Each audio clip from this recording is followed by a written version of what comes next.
Students, पिछले lecture में हमने बायोटेक्नोलॉजी का एक सामान्य परिचय हमने लिया था।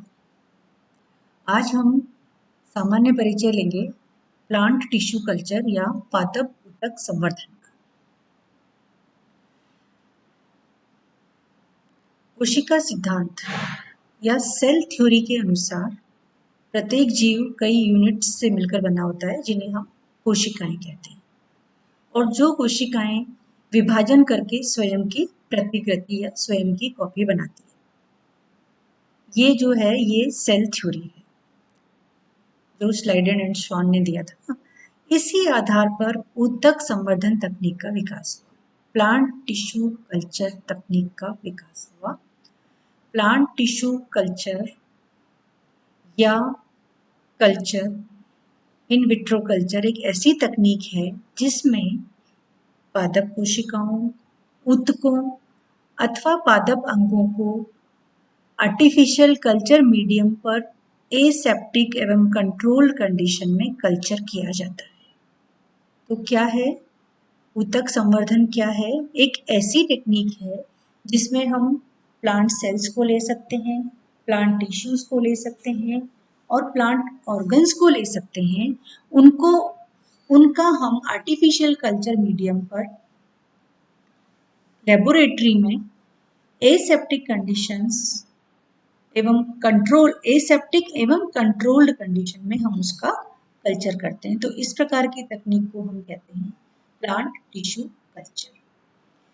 इस तकनीक की जरूरत क्यों पड़ी? इस तकनीक का उपयोग करके वांछित एवं आर्थिक महत्व के पौधों का हम लार्ज स्केल पर प्रोपोगेशन कर सकते हैं।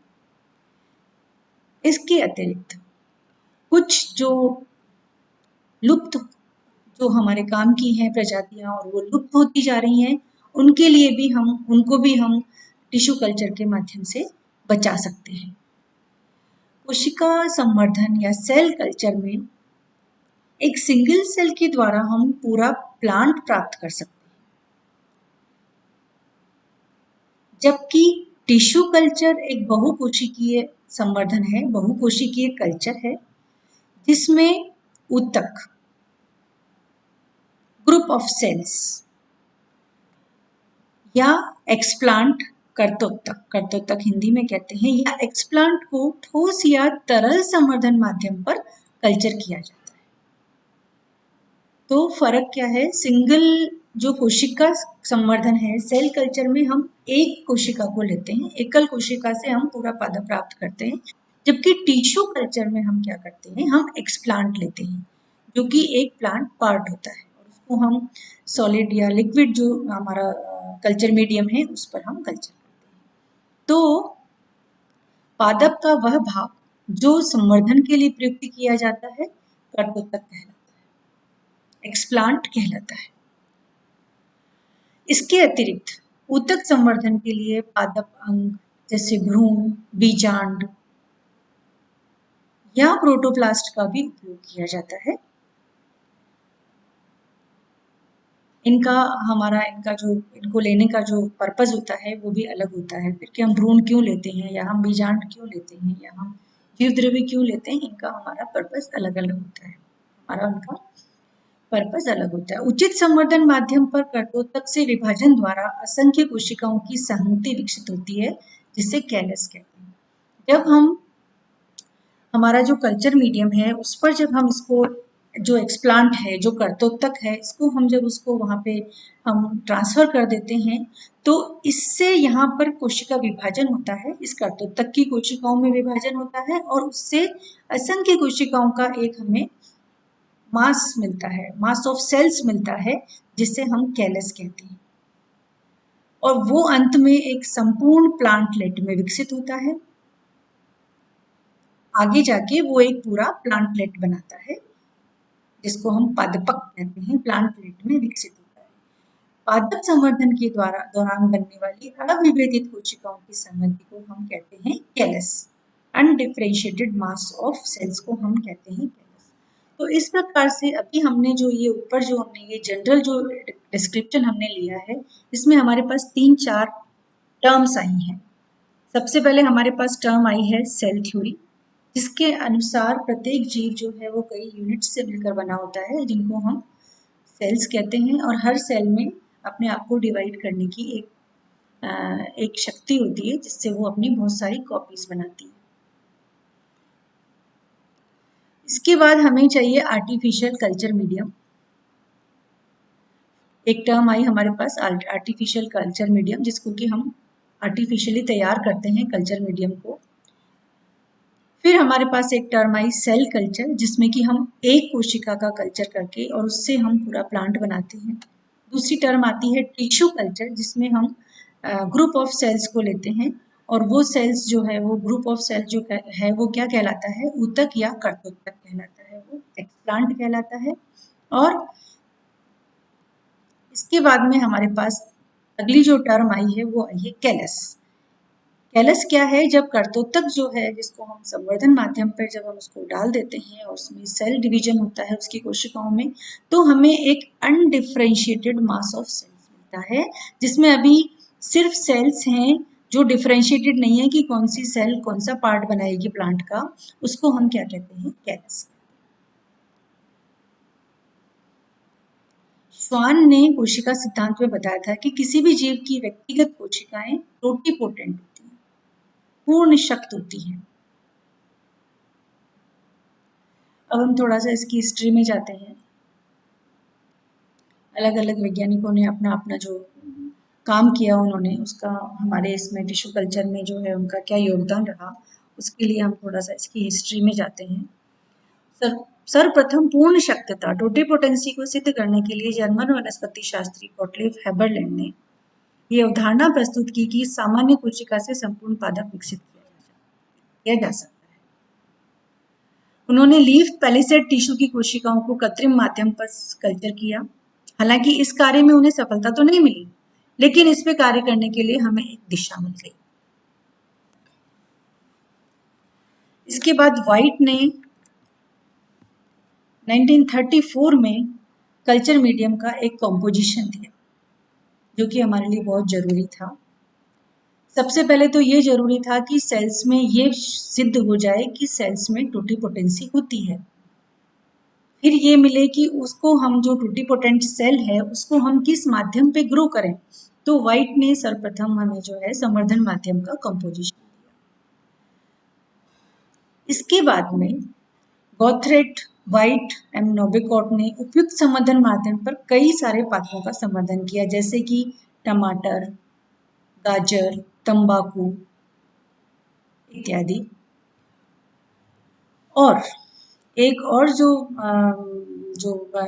रिवोल्यूशनरी जो बात आई सामने वो ये आई कि वॉन ओवरबिक ने 1941 में नारियल का जो लिक्विड एंडोस्पर्म था, जो लिक्विड एंडोस्पर्म और जो कोकोनट मिल्क था उसकी पोषण क्षमता के विषय में बताया, जिसने आगे जाके टिश्यू कल्चर में बहुत मदद की। स्कूब ने ऊतक संवर्धन में साइटोकाइनिन के महत्व को बताया, जो कि सेल डिवीजन के लिए इम्पोर्टेंट है। मॉरेल ने सर्वप्रथम एक बीजपत्री पादपों में ऊतक संवर्धन का सफल प्रयोग किया। म्यूर एवं साथियों ने विलगित एकल कोशिका का संवर्धन सफलतापूर्वक किया। इसी प्रकार से मिलर द्वारा 1955 में काइनेटिन की खोज के पश्चात स्कूग एवं मिलर ने संवर्धन माध्यम में ऑक्सिन और साइटोकाइनिन की नियंत्रित उपयोग करके कैलस में ऑर्गेनोजेनेसिस का प्रदर्शन किया। ऑर्गेनोजेनेसिस मतलब अंगों का निर्माण, अलग अलग अंगों का निर्माण। स्टीवर्ट एवं रीनर्ट ने गाजर में ऊतक संवर्धन के समय सोमेटिक एम्ब्रियोजेनेसिस की खोज की। तो ये सारी जो डिस्कवरीज हैं, ये सारे जो एक्सपेरिमेंट्स हैं, इन्होंने हमें आगे जाके और जो टिश्यू कल्चर में बहुत मदद की। E.C. कुकिंग ने सर्वप्रथम प्रोटोप्लास्ट संवर्धन में सफल प्रयोग किए। जी मॉरेल ने शूट अपेक्स संवर्धन तकनीक विकसित की और मुराशिगे एंड स्कूब ने संवर्धन माध्यम का संगठन बताया। जो हम MS मीडिया जो हम बहुत प्रचलित एक नाम हम पढ़ते हैं वो मुराशी के स्कूल ने 1962 में हमें बताया। इसके बाद में हम और आगे चलते हैं तो गुहा एवं महेश्वरी ने सर्वप्रथम धतूरा में एंथर एवं पोलन के संवर्धन द्वारा हैप्लॉइड एम्ब्रियो विकसित किए। इसके बाद बॉर्विन एवं निच ने इसी प्रयोग द्वारा धतूरे के हैप्लॉइड प्लांटलेट्स विकसित किए। निच ने संवर्धन माध्यम का कॉम्पोजिशन दिया। मुराशिकी ने आर्टिफिशियल सीड की अवधारणा प्रस्तुत की, जिसको हम सिंथेटिक सीड्स भी कहते हैं। प्लांट टिश्यू कल्चर और इन विट्रो कल्चर के लिए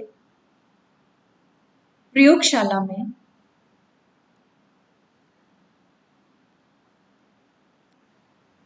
पादप भागों जैसे जड़, तना, पत्ती आदि अथवा अंगों जैसे भ्रूण, भ्रूणपोष, अंडाशय, परागकोश आदि को एसेप्टिक कंडीशंस में आर्टिफिशियल कल्चर मीडियम पर कल्चर करके उसके प्लांटलेट्स विकसित किए जाते हैं। क्या करते हैं हम प्लांट टिश्यू कल्चर में और इन विट्रो कल्चर जिसमें कि हम प्रयोगशाला में कल्चर करते हैं, इन विट्रो प्रयोगशाला। इस प्रकार से ये हमारा जो है वो ध्येय है कि हम इस प्रकार से जड़, तना, पत्ती, पादप भागों अथवा अंगों जैसे कि भ्रूण, भ्रूणपोष, अंडाशय आदि का हम एसेप्टिक कंडीशंस में कल्चर मीडियम पर कल्चर करके उनके प्लांटलेट्स बनाते हैं। अब पादप ऊतक संवर्धन तकनीक में प्रमुख आवश्यकताएं क्या क्या होती हैं? सबसे पहले ऊतक संवर्धन प्रयोगशाला का लेबोरेटरी चाहिए और इक्विपमेंट्स चाहिए। फिर सेकंड आता है हमें कल्चर मीडियम बनाना है, फिर उस मीडियम को हमें स्टरलाइज करना है। हर एक जो स्टेप है वो बहुत इम्पोर्टेंट है। फिर एक्सप्लांट तैयार करना है और एक्सप्लांट से हमें कैलस बनाना है। फिर कैलस जब बन जाएगा, कैलस तो क्या है कि अनडिफरेंशिएटेड मास ऑफ सेल्स, तो जब कैलस बन जाएगा तो उससे अगली स्टेज आती है ऑर्गेनोजेनेसिस, अंगजनन और डिफरेंशिएशन, सेल्स का अलग अलग कामों के लिए डिफरेंशिएशन होना, जिसको कि हम ऑर्गेनोजेनेसिस कहते हैं। इसके बाद में बनेगा, जब ऑर्गेनोजेनेसिस हो गया तो फिर अब हमारे पास प्लांटलेट बनेंगे। प्लांटलेट यानी कि बहुत छोटे पौधे वो बनेंगे और फिर उनका हमें एक्लिमेटाइजेशन कराना होगा। एक्लिमेटाइजेशन मतलब कि हम उन पौधों को नेचुरल एनवायरनमेंट में लाएंगे लेबोरेटरी से निकालकर और उनको नेचुरल एनवायरनमेंट में उनको एक्लिमेटाइज करवाएंगे, जिससे कि वो वहां पे सफलतापूर्वक ग्रो कर सके। पादप ऊतक संवर्धन के लिए प्रयोगशाला में निम्न सुविधाएं एवं उपकरण आवश्यक है। वो क्या क्या है? कल्चर मीडियम बनाने के लिए हमें डिस्टिलेशन प्लांट चाहिए, जिससे हम डिस्टिल वाटर बनाएंगे। हमें बैलेंस चाहिए, जिससे हम सारे के सारे जो हमारे केमिकल्स हैं उनको प्रॉपर क्वांटिटी में हम उनको वे करके हम काम में ले सकते हैं। पीएच मीटर चाहिए, क्योंकि हमें जो हम कल्चर मीडियम बनाएंगे उसकी पीएच बहुत ज़्यादा इम्पॉर्टेंट है कि कितनी पीएच उसकी होनी चाहिए। गैस, केमिकल्स, कांच के पात्र जैसे petri dish, test tubes, beaker, stirrer. Stirrer एक बहुत इंपॉर्टेंट रोल प्ले करता है यहाँ पे, क्योंकि जब हम मीडियम बना लेते हैं तो हम हमें उसको कंटिन्यूस स्टर करके उसको उस पे लाना होता है, एक कांस्टेंट पोजीशन पे लाना होता है। फ्लास्क, कैंची, फोर्सेप्स, स्थानांतरण लूप होता है एक, जिसकी मदद से हम इसको जो हमारा जो है कर्तोत्तक है, हमारा जो एक्सप्लांट है, उसको हम उस पर ट्रांसफर करते हैं कल्चर मीडियम। तो ये भी एक बहुत इंपॉर्टेंट चीज है इत्यादि। दूसरी चीज है कांच के पात्र बोरोसिल या कॉर्निंग के होने चाहिए, ताकि हम इन्हें डायरेक्ट गर्म कर सकें। डिटर्जेंट्स एवं विशेष डिटर्जेंट से धोकर साफ करनी चाहिए, क्योंकि जब हम प्रयोगशाला में जब हम टिश्यू कल्चर का काम करते हैं तो वहाँ पे एसेप्टिक कंडीशंस का होना बहुत आवश्यक है। वो सबसे पहली रिक्वायरमेंट है, इसलिए ये सब चीज़ों का बहुत ध्यान रखना पड़ेगा। इन्हें निर्जमीकृत एवं एसेप्टिक बनाने के लिए प्रयोगशाला में ओवन या ऑटोक्लेव अथवा प्रेशर कुकर का उपयोग किया जाता है। फिर प्रयोगशाला में माध्यम एवं रसायनों के स्टोरेज के लिए रेफ्रिजरेटर होना चाहिए। फिर एक्सप्लांट को पोषण माध्यम पर स्थानांतरित करने का कार्य जो है वो लेमिनार एयर फ्लो में होता है, क्योंकि यहाँ पर हमें एसेप्टिक कंडीशंस बनाने में हम सफल हो पाते हैं। एक छोटा सा टेबल नुमा एक हमारे पास वो होता है, प्लेटफॉर्म होता है जिसको हम लेमिनार एयर फ्लो कहते हैं। इस पे हम जो हमारा जो ये सारा काम होता है टिश्यू कल्चर का। प्रयोगशाला में एक कल्चर चैम्बर होना चाहिए जहां पर तापमान, प्रकाश, ह्यूमिडिटी आदि को नियंत्रित करने की समुचित व्यवस्था होनी चाहिए ताकि कैलस की वृद्धि अथवा उसका इंक्यूबेशन किया जा सके। और संवर्धन प्रकोष्ठ में एयर कंडीशनर अथवा कूलर, कल्चर रैक और प्रकाश की व्यवस्था के लिए फ्लोरोसेंट लैंप होना चाहिए, प्रदीप्तक लैंप होना चाहिए। और इसके अतिरिक्त सूक्ष्मदर्शी है, फिल्टर पत्र, ब्रश इत्यादि तो जरूरत पड़ती है। अब इसके बाद में आता है, ये तो हमने सारा देख लिया कि हमें क्या क्या आवश्यकताएं हैं और क्या क्या सावधानियां हैं। तो इसके बाद में हम देखते हैं कि इसकी तकनीक क्या है, टिश्यू कल्चर की टेक्निक क्या है, इसमें हमारे पास किसके बाद क्या हम चरणबद्ध रूप से किस प्रकार से हम टिश्यू कल्चर करें। तो ऊतक संवर्धन तकनीक के मुख्य चरण इस प्रकार से हैं। सर्वप्रथम पादप संवर्धन हेतु हम कल्चर मीडियम बनाएंगे। इसके बाद में जिस पादप का हमें टिश्यू कल्चर करना है उसका हम एक्सप्लांट तैयार करेंगे। एक्सप्लांट क्या है ये हमने पहले ही बताया है कि वह पादप भाग जो कोशिका भी हो सकती है, ऊतक भी हो सकता है, पादप अंग भी हो सकता है, संवर्धन के लिए प्रयुक्त किया जाता है, उसको हम क्या कहते हैं, एक्सप्लांट। कर्तोत्तक का उचित पोषण माध्यम पर इनोक्यूलेशन एवं एसेप्टिक ट्रांसफर कराया जाता है। ये जो काम है ये हम लेमिनार एयर फ्लो में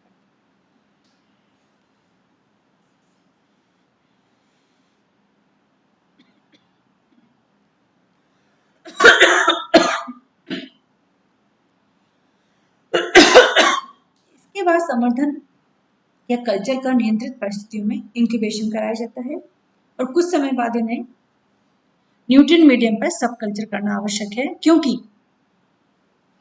लंबे समय तक माध्यम में पोषक तत्वों की कमी होने लगती है तथा कैलस द्वारा स्रावित पदार्थ माध्यम को विछेला बना देते हैं। तो हमें इसका सब कल्चर करना जरूरी हो जाता है जिससे कि उसको फ्रेश वो मिल जाए, कल्चर मीडियम मिल जाए। माध्यम में पोषक तत्वों एवं हार्मोन के उपयोग द्वारा कैलस से प्लांटलेट अथवा सीधे ही भ्रूण प्राप्त किए जा सकते हैं अथवा सेल सस्पेंशन कल्चर तैयार किया जाता है जिससे कि हम वापस प्लांटलेट तैयार करते हैं। और अंत में पादपों का एक्लेमेटेशन किया जाता है ताकि पादप सामान्य परिस्थितियों में जीवित रह सके। इसका हम पहले भी हम इसको डिस्कस कर चुके हैं। अब पादप के विभिन्न भागों का संवर्धन किया जा सकता है। कौन कौन से भागों का संवर्धन किया जा सकता है, इसका वर्णन इस प्रकार से है।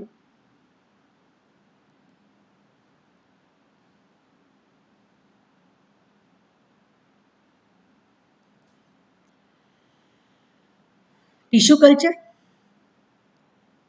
पौधों के विशेष ऊतक समूह को निकालकर इसका संवर्धन किया जाता है। उपयुक्त संवर्धन माध्यम से कर्तोतक का स्थानांतरण कर दिया जाता है जिससे असंख्य कोशिकाओं का अविभजित हमें कैलस मिलता है और इस कैलस को सब कल्चर करते हैं ताकि फिर उसमें हमें, तो इसको हमें कैलस संवर्धन भी कहते हैं। संवर्धन को हम कैलस संवर्धन भी कहते हैं। सिंगल सेल कल्चर, इसमें एकल कोशिका अथवा कोशिकाओं के छोटे समूह को पृथक करके संवर्धन किया जाता है जिससे संपूर्ण प्लांटलेट विकसित किया जा सकता है। Third one is cell suspension culture. जब कोशिकाओं में संवर्धन माध्यम का सस्पेंशन बनाया जाए तथा जब कर्तोत्तक से कैलस बन जाता है उसके पश्चात इसे खंडित करके कोशिकाएं एवं इसकी छोटे छोटे खंड हम लिक्विड कल्चर मीडियम पर हम इनको ट्रांसफर कर देते हैं और वहां इनका कल्चर होता है। तो इसको हम क्या कहते हैं, सेल सस्पेंशन कल्चर। जबकि हमने पहले कैलस बनाया और फिर कैलस को हमने छोटे छोटे पार्ट्स में डिवाइड करके वापस से लिक्विड कल्चर मीडियम पर डाल दिया। इस प्रकार से जो कल्चर होता है उसको हम क्या कहते हैं, सेल सस्पेंशन कल्चर। फिर आता है प्रोटोप्लास्ट कल्चर। यहाँ पर कोशिका भित्ति को यांत्रिक अथवा एंजाइम की सहायता से नष्ट कर दिया जाता है एवं जीव द्रव्य अलग किया जाता है एवं जीव द्रव्य को संवर्धन माध्यम पर विकसित किया जाता है। This is protoplast culture. Meristem culture, यहाँ पर हम पादप मूल और जो रूट या शूट अपेक्स है उसका जो मेरिस्टेम है उसको हम यहाँ पर कल्चर करते हैं, तो उसको हम कहते हैं मेरिस्टेम कल्चर। इसी प्रकार से पोलन कल्चर, जब हम हैप्लोइड पादप विकसित करने के लिए हम पोलन को कल्चर करते हैं। और ऑर्गन कल्चर, जब विभिन्न पादप अंगों जैसे anther, ovary, embryo, endosperm, seed, nucellus आदि को जब हम उचित संवर्धन माध्यम पर कल्चर करके हम प्लांटलेट प्राप्त करते हैं तो इसको हम कहते हैं ऑर्गन कल्चर। तो ये एक बेसिक जो है जानकारी है प्लांट टिश्यू कल्चर के बारे में, वो हमने आज ली है। मैं आशा करती हूँ आपको ये पूरी तरह से समझ में आ गया होगा। धन्यवाद।